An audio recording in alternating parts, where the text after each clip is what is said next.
नमस्कार जय जगन्नाथ समस्त को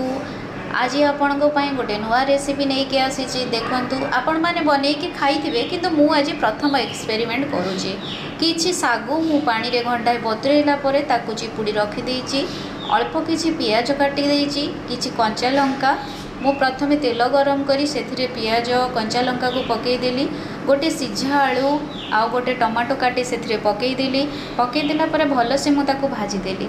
आजिकल पिला माने परिबा खाइबा को बहुत कंजूसी करुछन्ते तेणु आपण माने एई उपाय रे पिला मानको परिबा खुआई परिबे आ सुस्थ भी रखि परिबे।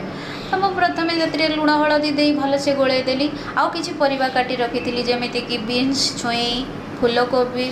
गाजर मु बनईकि रखी ताकू पकईदेली पकईदे किसी समय घाटिला घोड़े देली घोड़े देला मुझे पुणी काढ़ी भल से सिझिला